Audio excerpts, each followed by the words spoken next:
Everyone, just a brief video on testing a Class 1 appliance, just giving potential customers a little bit of an insight into what is actually tested. Here we have, for example, something that will probably be found in most offices in the kitchen area will be a toaster for staff to be able to just maybe do themselves a little bit of breakfast. So a Class 1 item basically is something that has an earth wire. So if you were to open this plug up, you would have your live neutral and an earth wire in there. And very important that earth wire is in good condition, because if it isn't and something went wrong inside the toaster, and not so bad with a toaster because most of the body is plastic, but these live sections at the top here and then the whole metal section inside, that could become live if something was to go wrong. If the toaster was dropped, for instance, and say the earth wire was to break off it, then when something goes wrong with it and that metal components become live, it actually wouldn't cause your fuse board to trip if that earth wire wasn't connected. So that is one of the things that is tested, that earth wire is in good condition. So the visual inspection is basically exactly as it sounds. You're taking a visual look at the cable, you're making sure that this isn't damaged, i.e. there's no big chunk been taken out of it at some point when it's been caught on something or been against something that's melted, and that had significant damage to it. If I could actually see the wires inside, that would be a fail. If the plug was cracked, there's a crack on the lid, or sometimes you find just like a corner of the plug's missing, where again it's maybe been dropped on the floor, would be a fail. And the other thing, which is normally in black, is this insulation you see on the bottom of the live and neutral pins. The idea of that is probably unlikely it would happen, but the idea is if someone was unplugging this or plugging it in with the power on, if somehow, hard to see how you would, but if somehow you managed to pulling it out and as it's still just connected to the power, you somehow managed to just, if you had little fingers, maybe a kid, you could see it happening. If their fingers were to go in and touch the bottom of that live pin, then obviously you would get a shock. So if you've got that insulation on it, then the idea of that is to take away that risk basically. So sometimes when you find really old stuff stuck in the back of a cupboard somewhere in schools and such like, you'll pull things out that won't have that insulation. So again, that would be a fail if that was the case. So to test a Class 1 item, so we'll turn on the pat tester.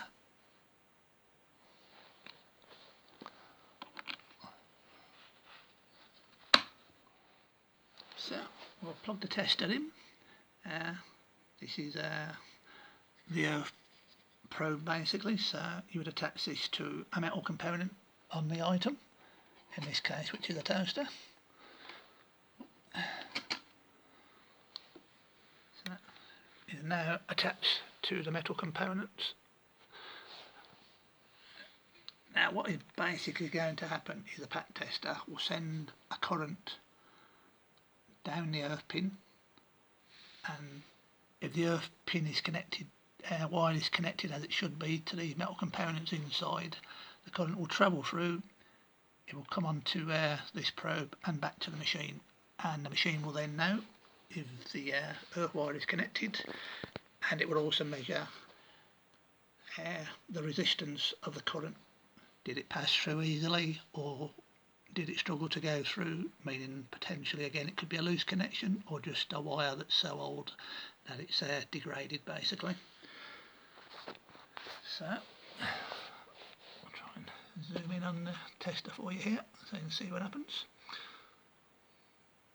So on the tester you have a button for a Class 1 item, Class 2 item, which is something that doesn't have an earth wire in it.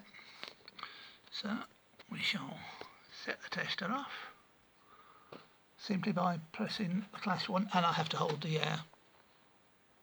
button on the side of the toaster to actually, like as though you were depressing the bread to make the connection.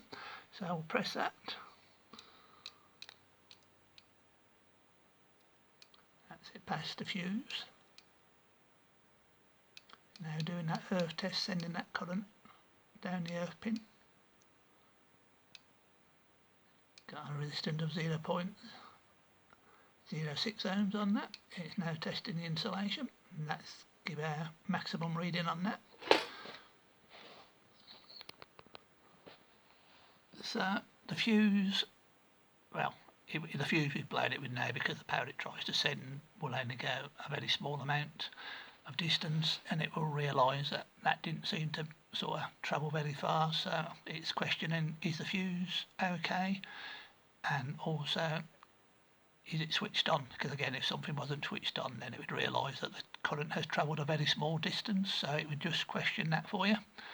I say that bit where it sends the current down the earth pin, and now that has found the probe and come back out, and that's given a reading of 0.06 ohms. That's okay. And the insulation resistance test, 200 is the maximum on this, and that's what it stayed at. So what that's basically doing is it puts 500 volts down the cable, and the way we were explained when we were trained, if you think of it as a water pipe filled with water, and say you built the pressure up to 2 bars of pressure, and then there's a gauge on there for you to watch, and basically it holds it for so long, and if the pipe's okay and not leaking, the pressure will stay the same, and you know it's okay. If the pressure starts dropping, you know you've got a leak. Well, when an electrical current goes through a cable, it puts a load on that cable, and in the same way, measuring the water pressure, the PAT tester is monitoring the current in that wire and seeing if it starts to drop. Now that is give a perfect reading on that 200, so that item's in good condition. The earth wire's connected, the resistance reading was low, so now the earth's good, connected well and in good condition, and it's done the same with the main cable. So as you can see, that item would be a pass. So we would record the details of this item, that it's a toaster, class 1 item, and we'd mark down the readings, and we would give an indication of where the item was kept in the business, and we would then put a pass label, green pass label on the plug, so anybody looking at it can see it's been tested in the last 12 months. So I thought I'd just do this as just a quick video to put on my website, just to give people a bit of an idea of what gets done basically. So bye for now.